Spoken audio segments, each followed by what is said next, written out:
right, we're live. So I think we'll just wait for some other folks to come on, but if you are on Zoom, looks like everyone is muted. Awesome.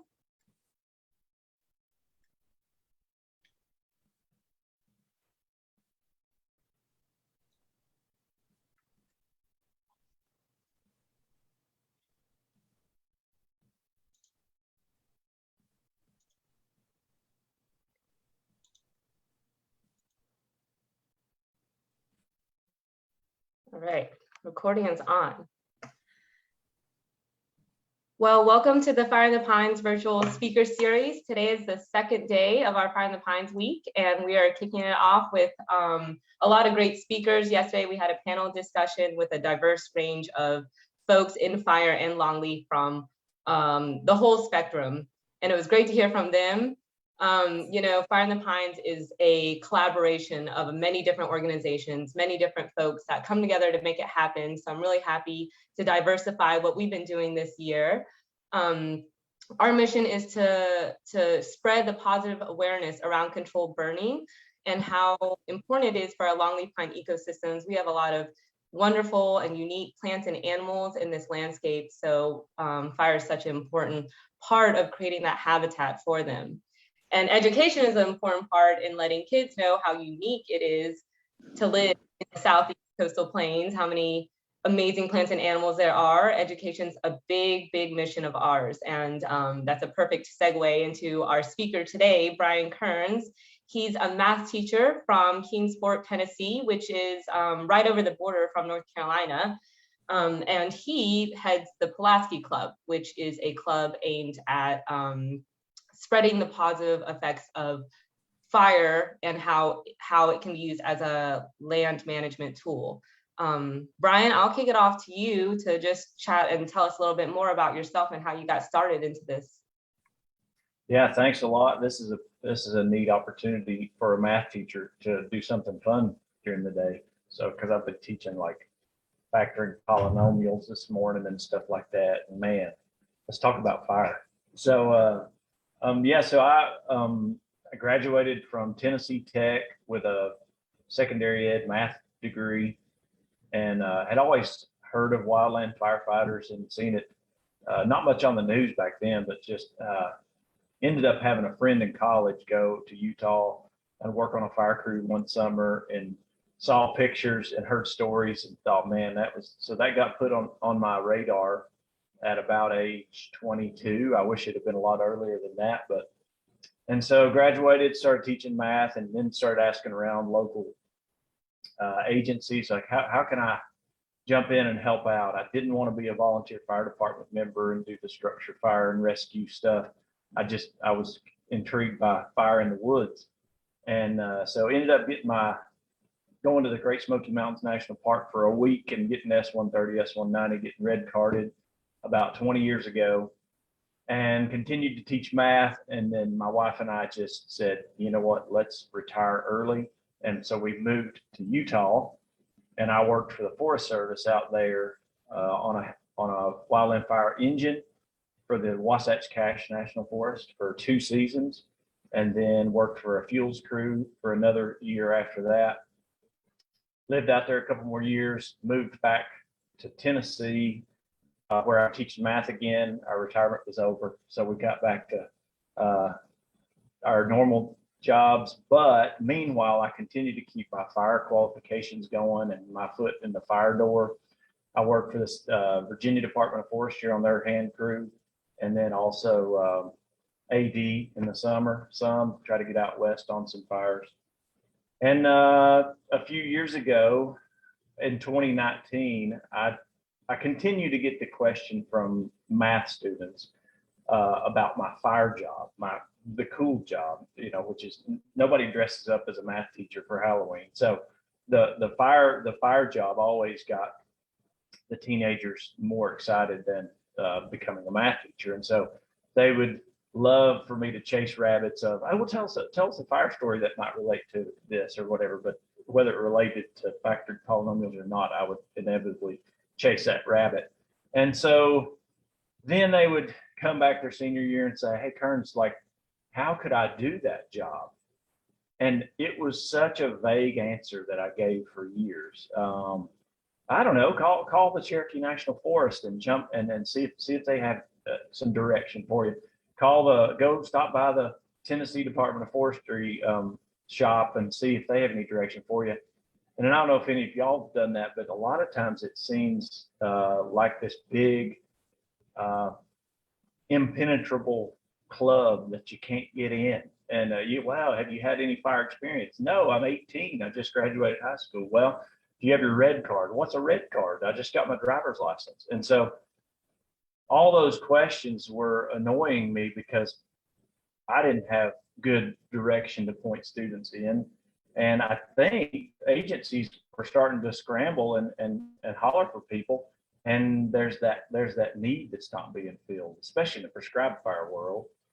And so 2019, I just said, I'm going to start a club after school that just has kids come to my math classroom and talk about wildland fire, tell stories, show videos, maybe. And so then I started thinking about maybe going through S190 with them. And that was kind of what drove our meetings. And then I thought maybe in the spring, we could go out and watch a prescribed burn on a field. There was about a 10-acre field that they burned every year, about 5 miles from school. The state crew did it. And I said, hey guys, can we come out and just stand on the other side of the road in our jeans and t-shirt and just watch you guys do this? And they said, sure, that would, the public does that. Y'all are the public, you can do it. But then as word kind of spread about what I was doing with students and kind of what I was teaching them, folks started saying, well, what do you need to maybe develop this a little more? So of course I point to, man, we got to have PPE before we do anything fun. And so before I transition this from a PowerPoint experience to fire on the ground, we got to have PPE. So people started bypassing the dumpster and sending things my way. And that's literally in a lot of cases. And so I started gathering up old throwaway stuff, sending some of it to my mother-in-law, and she put it on the sewing machine and would take 2 pair of no-neck pants and make one out of it. And so we looked pretty rough for a while, but we were able to at least at that point cross the road. And so now we're on so that developed, and I'll share more about that later. But yeah, that's how my life has developed. Again, my degree is in secondary ed math. And I just said, how can I fit fire into my life? I did fire full time, like I said, but then I knew math teaching and teaching students was kind of my calling.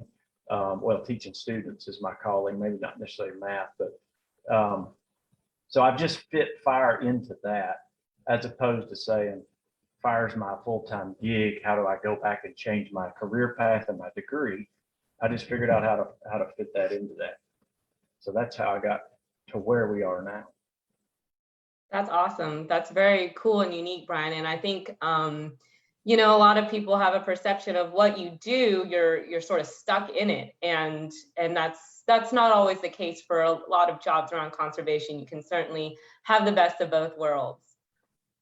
But I'll turn the screen over to you if you want to go ahead and share your presentation. Tell us a little bit more in detail about the Pulaski Club. Yeah, for sure. I love talking about it. It's really unique. Is that, let's see here, is that full screen? It's full screen now, and I'll just ask folks who are tuning in, if you have questions, you can go ahead and put them in the chat and we'll get to those at the very end. Yeah. I told this story to the North Carolina Prescribed Fire Council as a tale of two errands is what I called it. And it sounds kind of cheesy, but I think it worked pretty well. And it really describes the Pulaski Club makeup really well. So there are two errands that I want to tell you about. The first one is this girl that's running the drip torch in the background of this slide that you can see. That's Erin C. She just graduated last year. She came to me. Initially, the Pulaski Club was only for seniors. And she came to me as a sophomore and she said, man, I'm really thinking I want to be a park ranger when I grow up. And I said, me too. But I said, but it's not too late for you. And so she said, can I go ahead and join the Pulaski Club? And I said, sure. I mean, anybody that shows initiative like that.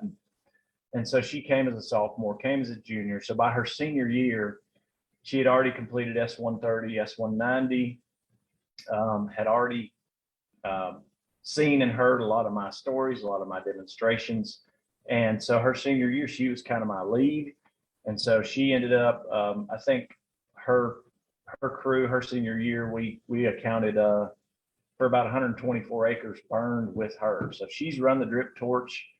She's been out 3 or 4 full days of burning prescribed fire before she graduated high school.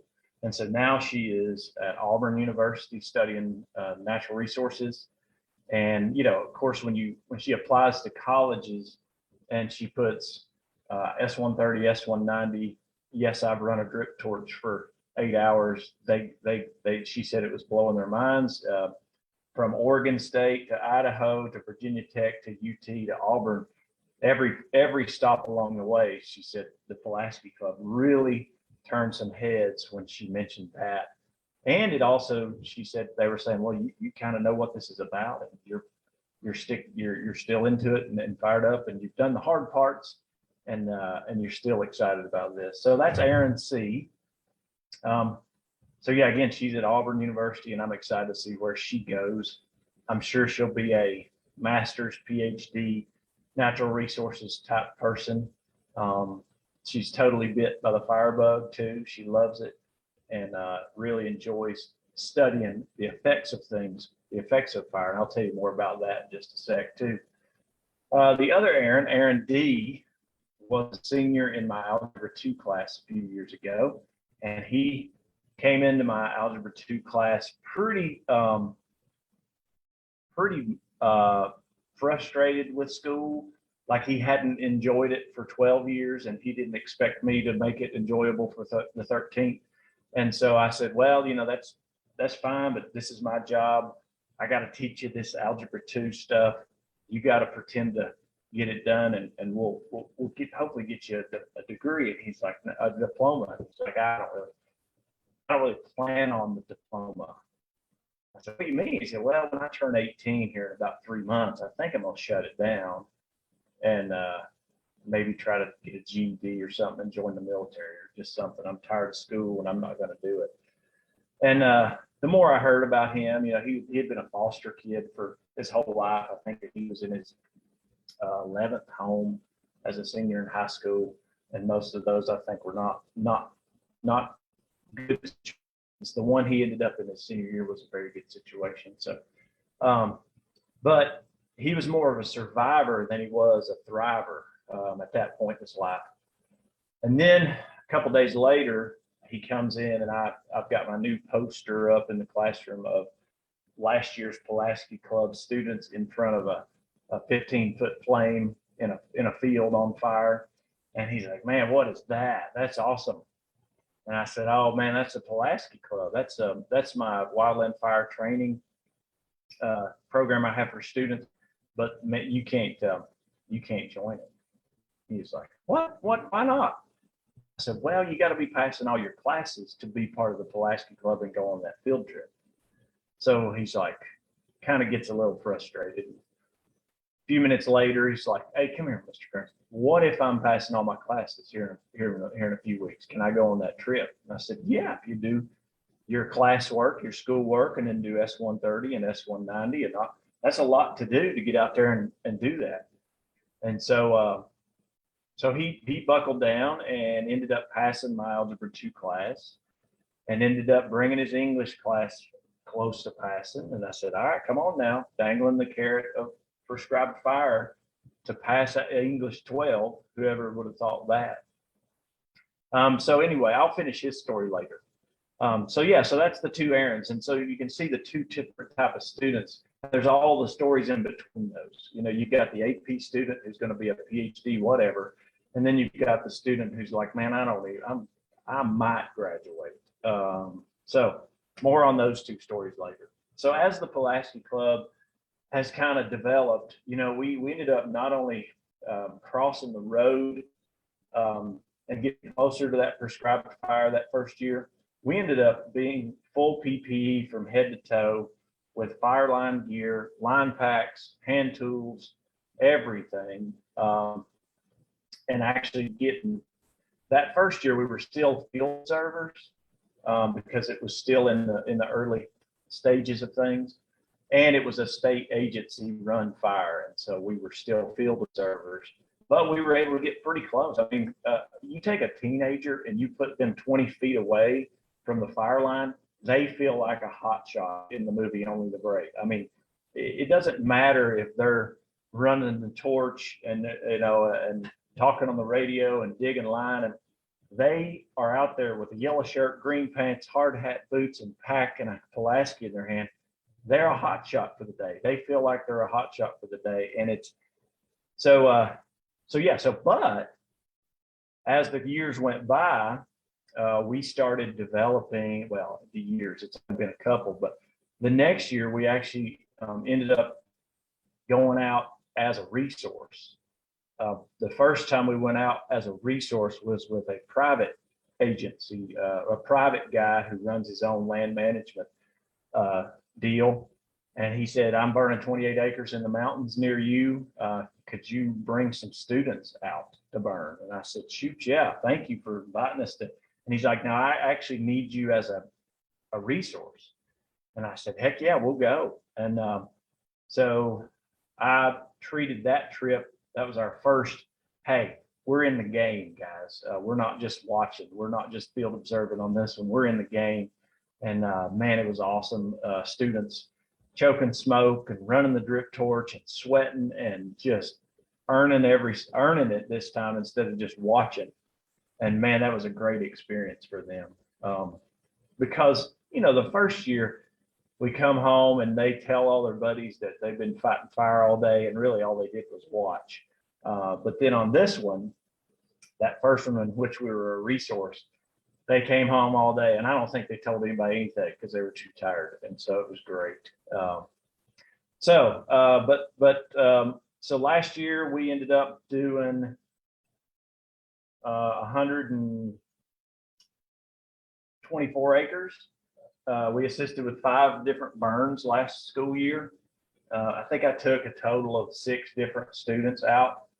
The first year I took 2 vans full, which was crazy. I took 11 seniors out with me, and we were luckily just field observers at that point. But even 11 field observers was like, man, what am I thinking? And so span of control, I got to keep that in mind. So now I just take 1 van full, which limits me to, and now with COVID travel restrictions in the van, I can take 3 or 4 students with me, which is actually perfect. So we're a squad that can kind of be a little more nimble and move around and help out. So we have a kind of an MOU with TVA now, Tennessee Valley Authority, which they have thousands of acres around the dams and the lakes in Northeast Tennessee or East Tennessee. And so they do a lot of prescribed burning for several reasons, to preserve grasslands. They're doing some shortleaf pine restoration projects. They do some woods burning. And so now, if my students meet all the criteria that they require any volunteer for TVA to meet, then we can come out as an actual prescribed fire module. And so S130, S190, L180, and then they have to be 18 to actually be on the line, to actually run the torch or chase a spot. If they're not 18, they're still considered field observers, and so they stay kind of off the line. But again, they're kind of there with us. They show up, they go through the briefing. Again, if they get to put a helmet on and yellow shirt and green pants and a pack, it doesn't really matter what they're doing. They feel like they're in the game and that they're getting awesome experience. So yeah, we went out for 5 different burns last year. And again, got for Erin, for instance, got 120 acres of fire under her belt before she graduated high school. And she was 18, so she was running the torch, chasing they had to chase a spot fire one time that really blew her mind. Let's see, taking the weather, all kinds of cool little jobs that they get to do that they had no idea goes on with prescribed fire. And also they get to hear all these professionals talking about why are we doing this. They're talking to foresters with TVA. I mean, they're standing right next to those guys for hours running a torch, and they're talking to these folks about, hey, why are we burning these grasses? And they get to hear the guy who is over this whole restoration project talk about it, and talk about a learning experience to be out there with the person who's running the experiment or the project, and to see it right there and to see it on fire right now, and then to look over behind you and say, oh, you burnt that one last year and it's different than this one this year. I mean, you can't get that in a semester class anywhere. And so I think 8 hours out there in the woods is far better than a whole semester class somewhere that some of these folks might try to teach and get. So getting them out in the woods and out in the field is second to none. And so that's our first thing we do. It's our prescribed fire module. And then, I mean, I have crazy ideas. And so my next crazy idea is, hey, you'll let me take students out and burn other places. How about if I take students and burn our campus a little bit, just a little? And so luckily, so we're a city school. So we're in the city. I mean, you can see this is our fire ecology research area. That's a hillside at our track. And so you can see right above it is a 4-lane road. And we're in, like I said, we're in there's a neighborhood right across the road. There's a church there. There's another school down the road. Our school is right behind us in this picture. And so, yeah, I kind of said, hey, I want like a little 10 by 10 square just to burn and demonstrate a drip torch before we get out and burn. And luckily, so the facilities guy said, well, whatever the city fire marshal will let you do. And I think he was kind of hoping the city fire marshal would say, no, you can't do that. But the city fire marshal, luckily, was an old Wildland fire guy, or that's how he started. He started back at right out of high school, just on a Wildland fire crew. He said, hey, just burn that whole hill. That'd be fun. That'd be great. And so I said, well, okay, let's do it, but I'm going to make it a little more scientific and a little more academic. So it's not just like there's Kerns out there burning the hill just for fun again. And so I had to have different opportunities to burn and show different tactics and stuff. So we've divided this hillside at school into 6 units. And you can see us burning that one unit. That was last spring, or maybe like early March. And so we kind of choose each unit and burn them at different times of year. And we don't burn the one just to the right of that blackened one. That's our control, so we'll never burn that. And we just have different seasons of burn on all those different units, burn them. One will burn here in 3 or 4 weeks, and then the next one next to it we'll save until March, and we'll see what happens. And what I do is I'll take biology and earth science classes out there, and I'll walk them out to the track, and I'll talk to them about fire, talk to them about what it takes to make fire, how fire fits into the ecosystem here in Appalachia, what has happened since we took fire out of the ecosystem, and then how do we put it back in and why. And so it's just really cool to show students this whole hillside was blackened last spring, or at some time last school year, except for this one little unit. And they just look at it and they say, no way, it's green, there's flowers, there's trees coming up, there's all kinds of stuff in here. And so it's a real eye opener. And then the better eye opener is to take those same students out there after we've burned, like the day after we've burned, and then 2 weeks after we burn, and to see how that starts to change within weeks and how things come back greener. And then the best one was last May when we all went back out there. And in the one we burned in the fall versus the one we don't burn in the spring, the one we burned in the fall, there were 6 or 8 new wildflower species popping up that were not in the one right next door to it. And so students were just seeing the effect of fire right there in their face. And it's like, you can't argue with this. Okay, there's a difference just because we waited 3 months to burn it and when it was dormant. And so that was really cool. And again, we take biology classes out, earth science classes out.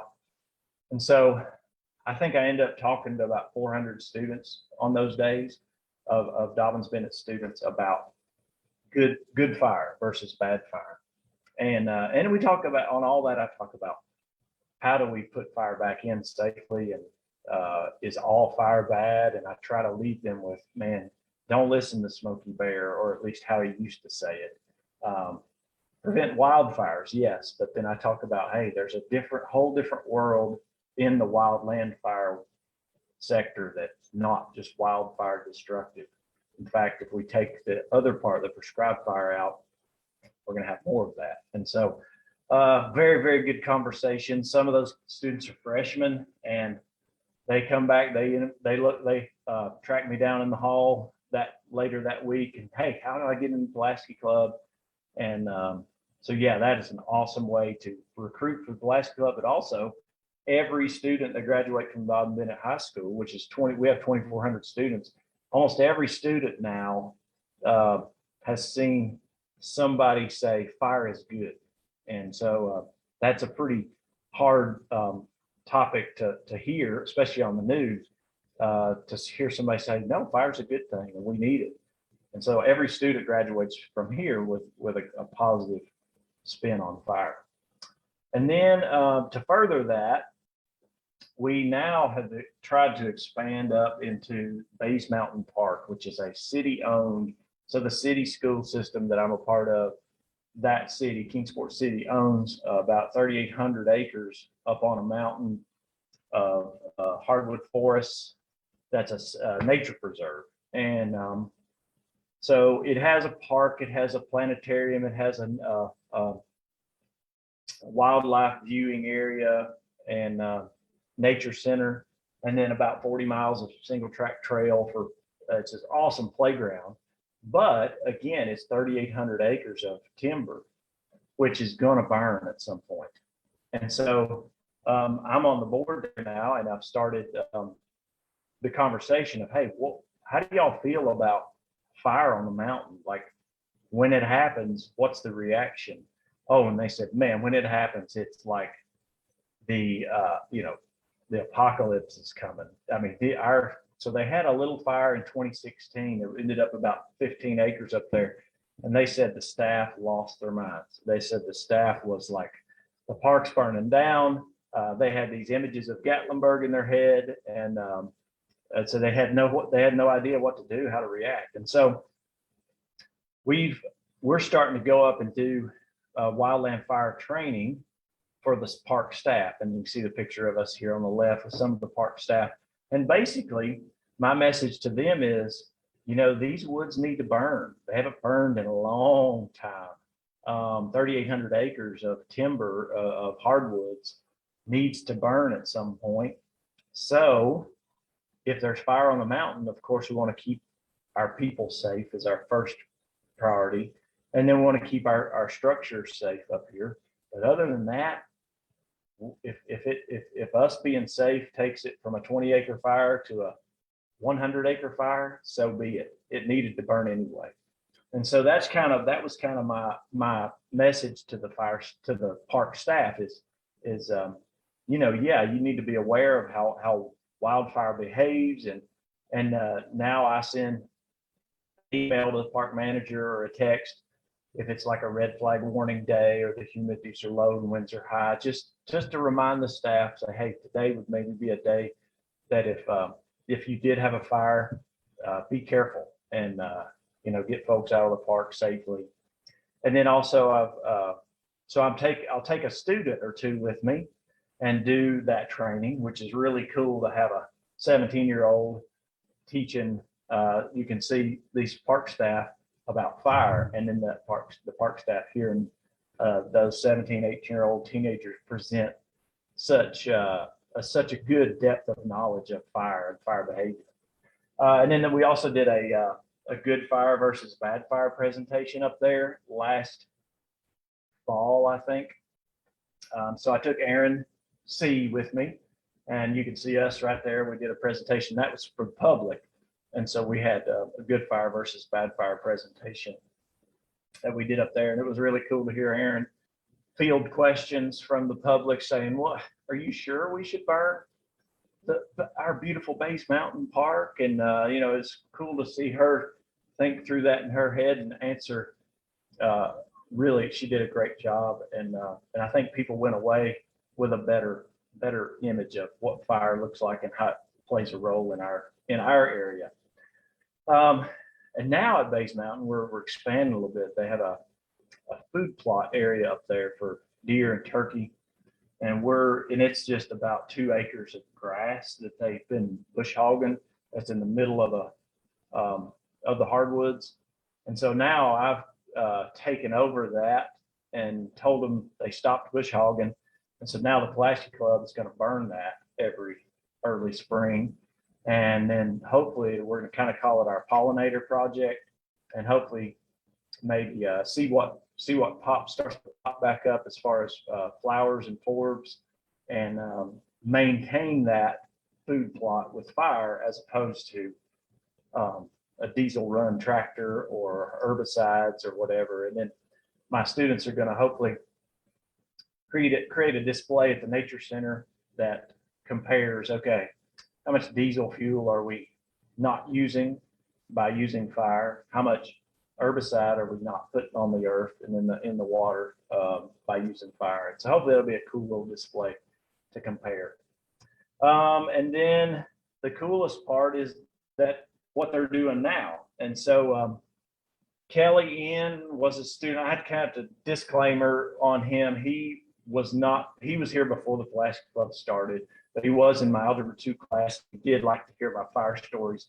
And I got him plugged in to the hot shot crew out in Utah a couple seasons ago.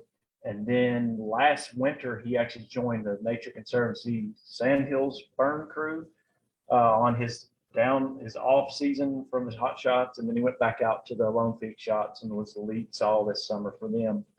And yeah, so he kind of got into it without the Pulaski Club's help, but he kept in touch with me for several years. If he would have had the Pulaski Club, if it would have been started at that point, he would already have 10 years of fire experience as opposed to just 3.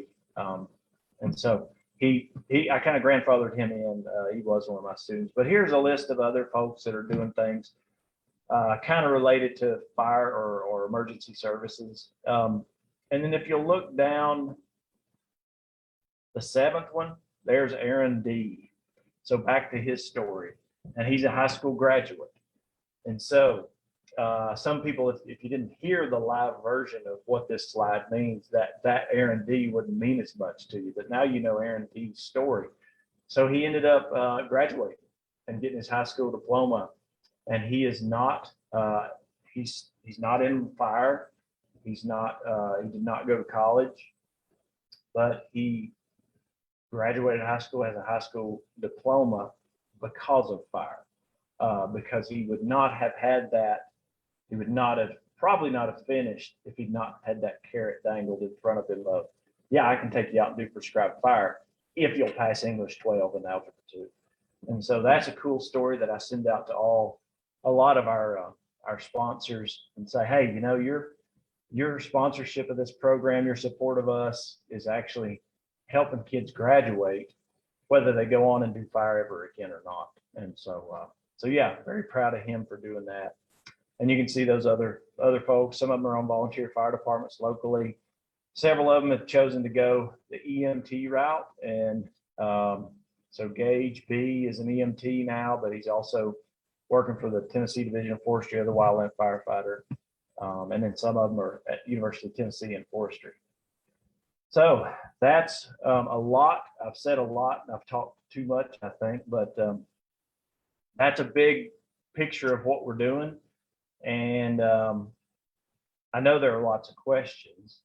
And I probably could predict most of the questions, but would you like to do that now, Michelle? Just leave it open for some questions. Yeah, I'll leave it open for questions if anybody wants to hop on the Zoom and come off mute to ask a question. In the meantime, I do have a question off of Facebook. Someone asked, in addition to the technical skills that the students are learning in the education portion of the Pulaski Club, what soft skills do you think that students are learning from this experience? Oh man, I tell them that every trip we go on, every prescribed fire we go on is basically an 8-hour interview. And so two of those guys that were on that list actually were hired by the Tennessee Division of Forestry folks that we spent the day with the spring prior. And so I just said, look, Gage, these guys are going to be trying to hire folks here in 6 months, and they'll remember you in one way or the other. Like that guy had to tell him 5 times to get out of the truck, or that guy, man, he put the torch together and was ready to go even before Kerns mentioned it. And so soft skills is like, and that was huge on the front end of this thing, because when we get out of the vans as a high school field trip, man, there's so many things going through the professionals' heads, right? Like kids running everywhere, brown bag lunches all over the floor, the field, just all kinds of what ifs. But when we stepped off the vans that first trip, then we were just field observers.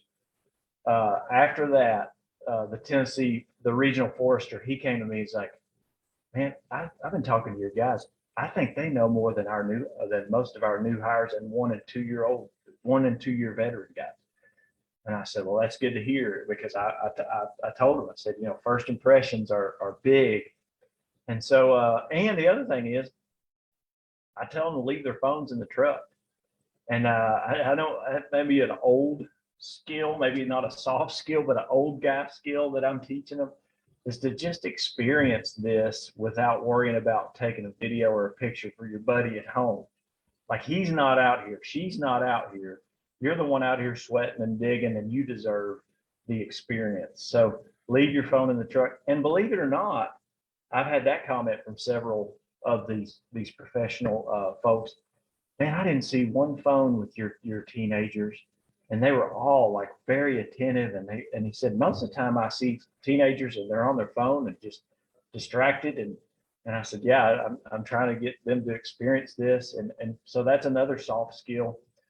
That's one of those kind of unspoken ones at times that an interviewer may not have on the list of good interviewees, but just being attentive, situational awareness, because my phone is in the truck, being very respectful, and working together as a team. We got girls, we got guys, we got black, we got white, we got rich, we got poor, we got AP students, we got struggling academically students. I mean, to see all those come together as a squad and work together and get to know each other, it's such a cool thing. And it was so neat to see students that would never cross paths in a 2,400 student school ride the van together that morning, not say a word, get out in the woods all day, get sweaty, dirty, hot, and then on the way back home, they're friends now. And so lots of soft skills. I hope that answers that question.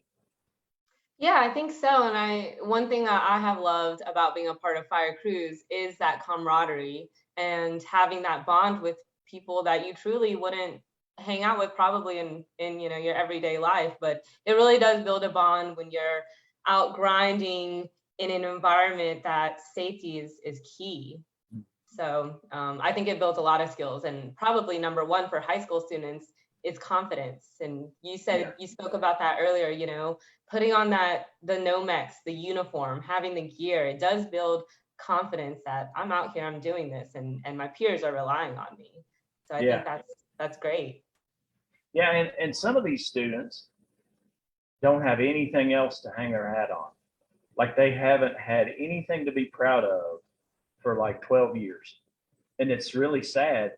But man, they get in here and I'm like, can you dig? sure. Well, then you can do this. And so then they're like, man, I'm part of the Pulaski Club. I got the Pulaski Club sticker on my laptop. Check this out. And so they're like, you in the Pulaski Club? Yeah, I'm in there. And so they hang there. It's something to hang their hat on. And like you're saying, that confidence is another big soft skill. Yes, for sure. Yeah. And then one question I had was, you know, a lot of students are interested in this club, and I'm curious, is the community as a whole in Kingsport behind what's happening, or are you met with a lot of skepticism or resistance from parents? You know, I have had zero pushback from anybody. And I don't know if it's just because I've been here. I was born and raised in Kingsport. I went to Dobyns-Bennett. I was a good student and a good athlete and a good band member. I feel like I'm a pretty solid community member. And so I think that groundwork, even though my ideas are kind of out of the box, well, way out of the box, they're still like, well, we can trust Bryan that he's not just not thought this through. And so I think that was big. But then also, again, people seeing my students being good examples throughout the school and other places, and me saying, hey, if you're in the Pulaski Club, like if you're wearing the shirt to school that day or the hat, then you need to step it up. Like there's more expected of you. You're not goofing off in the whatever. And so it's everybody involved so far has given us good first impressions with the professionals out in the field. And then in school, most of the kids are really good people. And in the community, I think just thinks it's really cool. Again, most people say, man, I wish they'd have had that at DB when I went there. And so, yeah, I've not had no skeptics, nobody. Of course, they haven't been out with us when a field's on fire and it's 20-foot flame and you can feel the radiant heat 30 feet away. No parents have been out there with us, and I probably would. That may be another reason to keep the phones in the truck. That way, what happens on the prescribed fire stays on the prescribed fire. And so yeah. But right now, it's got a lot of popularity, a lot of good positive steam going. That's so great. Yeah, and I can see why you would be getting all these sponsors and support from other organizations as well. One question coming through the chat we have, Valerie asked, do you think the success of the Pulaski Club has spurred any other schools to start anything similar, or have any other schools reached out to you regarding any collaboration? Yeah, a school over in Irwin, Tennessee, she contacted me over the summer, and she said, hey, I've got some students interested in what I showed them what y'all were doing.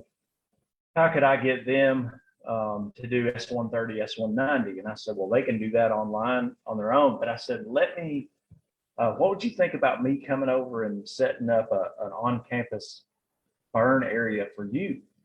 And she was like, okay. And so she's an ag teacher, agri-science. I think she teaches natural resources and horticulture or agriculture, something over there in the vocational CTE world. And so she said, let me check, man, I don't know. And so her principal said, sure, show me what you're doing first.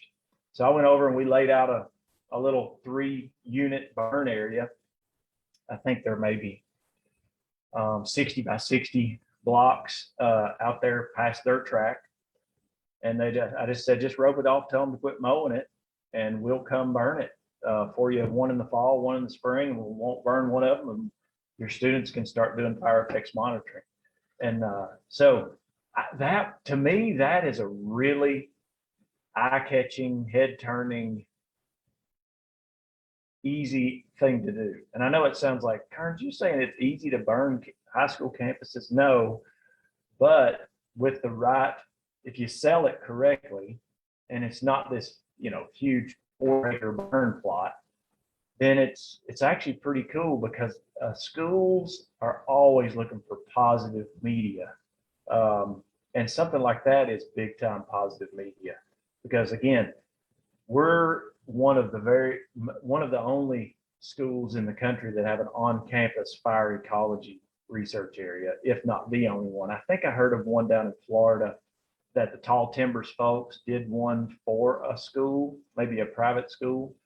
And then there's a guy out in Oklahoma who I've collaborated with some, who has a burn area that's off campus, and he has Oklahoma State students and folks come burn those units for him, and his students watch, and then his students go and do fire effects monitoring. He does a really good job on the scientific side of things and the research side of things. I still put my word research in air quotes because I'm still just a math teacher with a wildland or wildfire background. So I'm still trying to figure out the scientific portion of that. But yeah, so I have had, the lady over in Irwin, and so I've got her on-campus burn project going. And man, I'd love to do that regionally, because it is much, much easier than people think, because it's just, I mean, a little 60 by 60 grass burn is, I mean, it's done in 15 minutes and there's no mop up to worry about or anything. And you talk about jaws dropping with teenagers. I mean, invite all the biology classes out and whoever else wants to come and watch this set on fire. And from then on, all those students are going, man, fire can be used to manage natural resources. I can maybe do that for a career. I could maybe, and so just all kinds of positive vibes come out of that. So that's great. I feel like it's so eye-opening to students. I mean, if they get a day out of the school where they can spend an hour outside watching things being lit and catching on fire, that sounds like a good day to me. Yeah. Great. Well, one other sort of discussion point I wanted to talk to you about was diversifying the role of fire, diversifying that application pool for wildland firefighters. And you spoke about that earlier a bit, how wildland fire jobs are so almost difficult to obtain as far as qualifications go, but we're always in need of wildland firefighters. Every year, it seems like the forest fires are getting worse and worse. So here in Wilmington at UNCW, there's actually a fire course taught. It's a collaboration between the Nature Conservancy and the Forest Service at a university level. And I think it's so great that you're doing this at a high school level, because when we're talking about diversifying folks who are going to be wildland firefighters, not everyone has the opportunity to go to college. So do you think as a whole, you've altered the path of the students that have joined the Pulaski Club? And I know you mentioned Aaron D, I think. Yeah. How else do you think, just as a whole, it's been received by students? It's really cool because the first year, it was kind of this boys club. And I think it was because it had fire attached to it.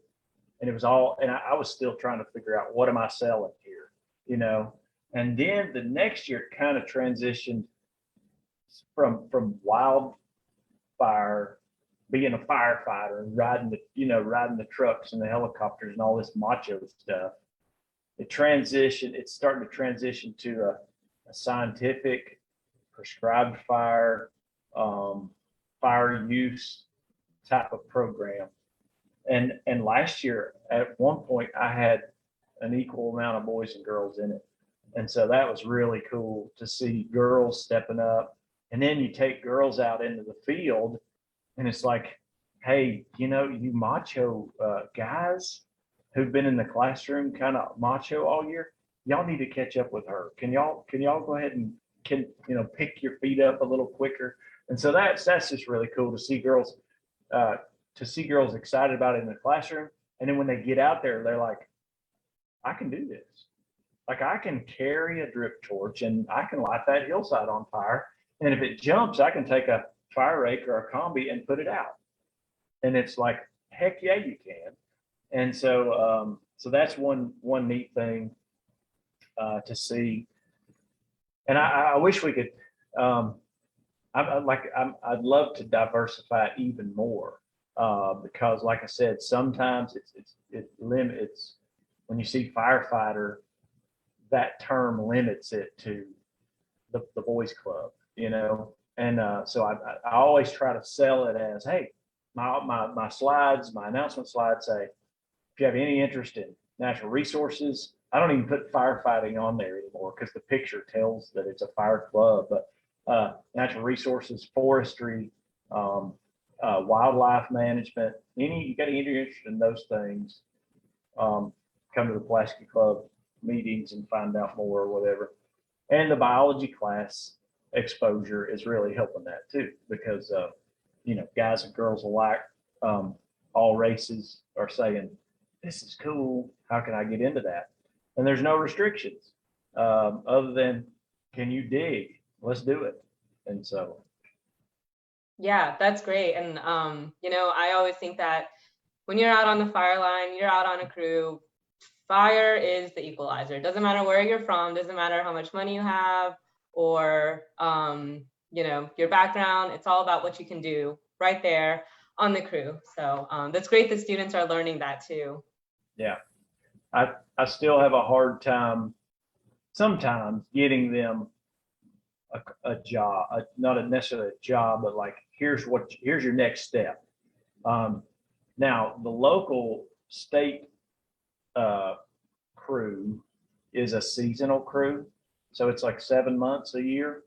So I have a couple of students who are at Northeast State Community College, and they're on that crew as Wildland Firefighter. So that's kind of a perfect scenario for students who are like, I don't know about college, I don't know about what I want to do, and I'm saying, well, go jump on this crew. It's 7 or 8 months of a year, and it's going to be a great experience. You already know what it's about. You already know what to expect. They know you. So it's kind of a pipeline for those folks.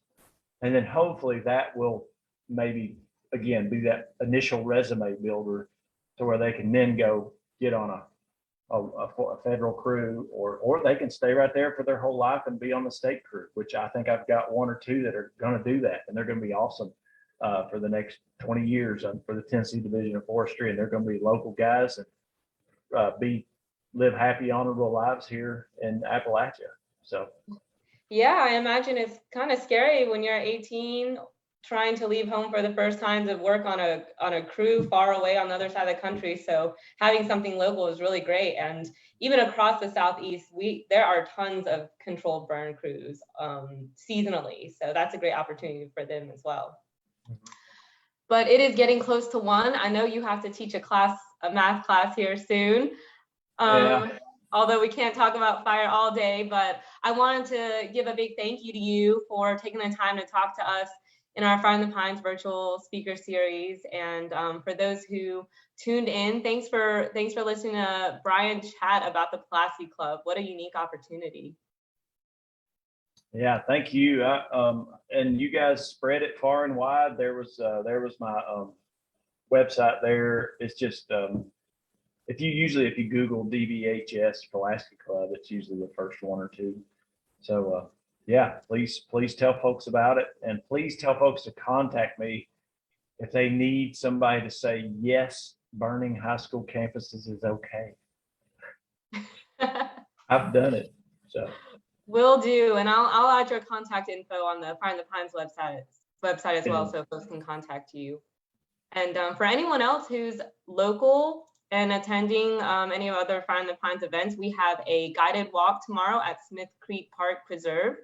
And we have on Thursday, Monica Rother with UNCW will be talking about fire history and treating data. So come and join us. Thanks again, Bryan. Thank you, Michelle. All right, y'all have a great rest of your week.